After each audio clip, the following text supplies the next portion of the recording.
How are you? I'm glad to meet you. Today's topic is the Israelites' 42 campsites in Wilderness, Chapter 5. The author is Abraham Park. The journey from the Wilderness of Sinai to Rithma, Kadesh Barnea, 3 camps. 2 months after their departure from Ramesses, the Israelites arrived at Mount Sinai on the 3rd month in the first year of the Exodus, Exodus chapter 19 verse 1. They remained there about 1 year until the 20th day of the 2nd month in the 2nd year of the Exodus. Here, Moses received the law and built the tabernacle of the tent of meeting on the 1st day of the 1st month in the 2nd year of the Exodus, Exodus chapter 35 to 40. Then, right before their departure from Mount Sinai, on the 1st day of the 2nd month in the 2nd year of the Exodus, they took a census of the soldiers, Numbers 1-1. The number of men from age 20 and up was 603,550, Numbers chapter 1 verse 46. After the census was taken, they finally departed from the wilderness of Sinai toward the wilderness of Paran on the 20th day of the 2nd month in the 2nd year of the Exodus, Numbers chapter 10 verse 11.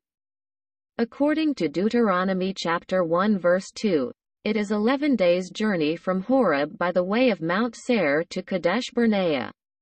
Here, the 11 days' journey is the estimated travel time, not the actual time it took the Israelites. In distance, it is approximately 165 miles, 265 kilometers. This distance could be covered in 11 days if one walks 15 miles, 24 kilometers, each day. However, the Israelites rebelled 3 times since their departure from Mount Sinai until their arrival at Kadesh Barnea. Each time, their journey had to be stopped, and so it took much more time than 11 days to reach Kadesh Barnea.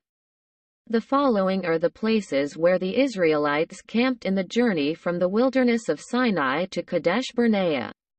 The wilderness of Sinai is the 11th campsite, Numbers chapter 33 verse 15.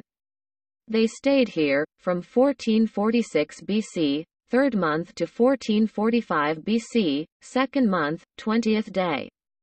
Meaning, Sinai means forest of thorn bushes, and its other name is Horeb, meaning dry land.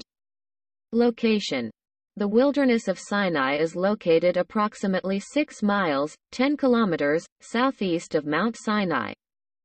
It is thought to be the region known as Jebel Musa today. Event: the Israelites received the law as they stayed at Mount Sinai for about 1 year, from Exodus chapter 19 verse 3 to 24:18.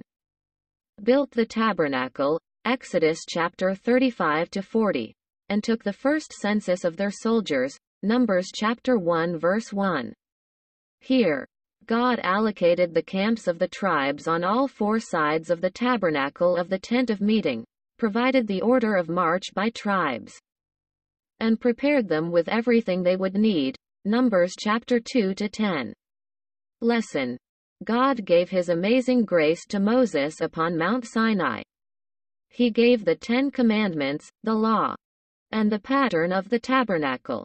Exodus chapter 31 verse 18 states, "And when he had finished speaking with him upon Mount Sinai, he gave Moses the 2 tablets of the testimony, tablets of stone, written by the finger of God." God ratified a covenant at this place, Exodus chapter 19 verses 3, 24, 1. This covenant was to teach the Israelites, who would enter into Canaan to fulfill the covenant of the torch, how to go about living in the land of Canaan.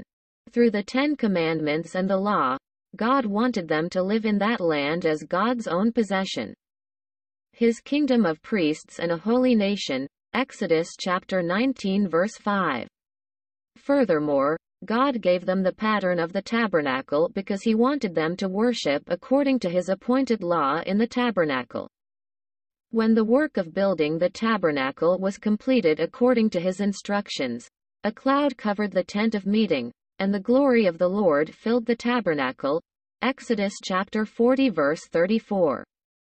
Ratifying the covenant at Mount Sinai was God's great work of declaring that the Israelites are God's chosen people who would possess the land of Canaan. Contrary to God's great work, Aaron and the Israelites made an image of a calf in molten gold and worshipped it, saying, "This is your God, O Israel, who brought you up from the land of Egypt," as they ate or drank and celebrated before it. Seeing this, the Lord was grieved and said to Moses, "I have seen this people, and behold, they are an obstinate people." Exodus chapter 32 verse 9. 2 Samuel chapter 23 verse 6 states, "But the worthless, every one of them will be thrust away like thorns, because they cannot be taken in hand." The Israelites who were below Mount Sinai had become worthless like a forest of thorn bushes, as the meaning of Sinai implies. Nahum chapter 1 verse 10, Matthew 7:16. Do we currently have the faith that is on Mount Sinai, or below Mount Sinai? Kibroth Hattaavah as the 12th camp site. Numbers chapter 33 verse 16. Meaning, Kibroth Hattaavah is a compound word consisting of kabar, meaning to bury, and awa, meaning desire, crave, or covet. Together it means grave of the greedy, or the end of the greedy. Numbers chapter 11 verse 34. Greediness is a state of being unsatisfied with present circumstances and seeking to fulfill one's own desires. Location. Kibroth Hattaavah is located 18 miles, 30 kilometers, northeast of Mount Sinai and is also called Wadi Murrah today. It was the first place in which the Israelites had camped since their departure from Mount Sinai. Event. After departing from Mount Sinai, the Israelites experienced an incident at Taberah before they reached Kibroth Hattaavah. The meaning of the name Taberah is burning. God was angry at the Israelites who complained of adversity. The fire of the Lord burned among them and consumed some of the outskirts of the camp. Numbers chapter 11 verse 1. The word outskirts in Numbers chapter 11 verse 1 is gasseh in Hebrew, meaning end or extremity, referring to those who had gone astray from the martial array and fallen behind the camp. These were the people who did not wish to march onward, but were filled with grumblings and complaints. They followed behind and complained against God. Numbers 11-1. Through the incident of Taberah, the Israelites experienced God's anger and the fire of his judgment.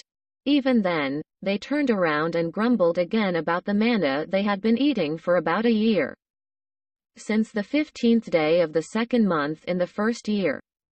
They requested meat as they grumbled against God, testing him, speaking against him, and mocking him. Numbers chapter 11 verse 4.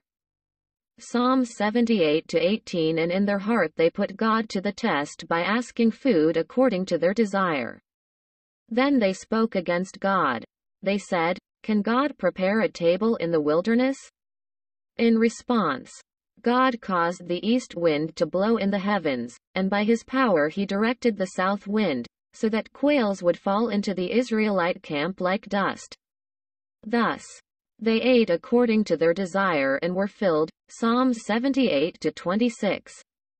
Even then, their greed was not satisfied. Psalm 78-30. And God struck the greedy people with a very severe plague while the meat was still between their teeth, before it was even chewed. Numbers chapter 11 verse 31, Psalm 78-31. That is why the place was named Kibroth Hattaavah, grave of the greedy. Lesson. The rebels were the people instigating the Israelites' demand for meat.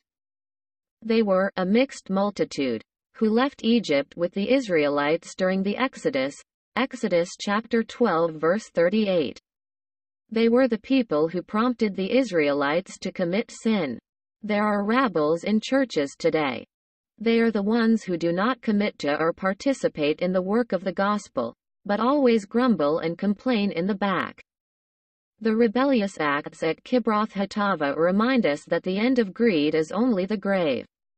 Those who hate unjust gain will prolong their lives. Proverbs chapter 28 verse 16. We need to be on our guard against every form of greed, for it is an act of worshipping idols. Luke chapter 12 verse 15. Colossians chapter 3 verse 5. Moreover, we must not let greed even be named among us. Ephesians chapter 5 verse 3. The author of this content is Reverend Abraham Park. Reverend Abraham Park was an acclaimed world-class theologian with remarkable pastoral spirituality. He had dedicated his entire life to prayer and the scriptures, having read the Bible over 1,800 times. Throughout his lifetime ministry, he was a true pastor who loved the church and the congregation like his own children. His daily schedule consisted of 2-hour prayers and 3-hour Bible readings, as well as continual preaching and evangelizing. With conviction that to die is to live, he prayed deep in the mountains for more than 3 years. When the sun set, he did nothing but pray. When the sun rose, he did nothing but read the Bible. Then, finally, a single ray of grace shone upon him. Through the powerful illumination of the Holy Spirit and by the grace of God, the scenes in the Bible unfolded like a panorama before his eyes. These scenes were written down on large arrowroot leaves which were bound with a twig. They were later transcribed onto paper bought from a village under the mountain every few months. This is how the Reverend Abraham Park's sermons began. Many people are impressed by the Reverend Abraham Park as follows. How can a person love so many people? How can a person make such a big impact to so many people? He is so hard-working, never rest. He never ceased to pray. He deserves to be truly honored for his dedication for the church and the congregations. A true and faithful worker of God.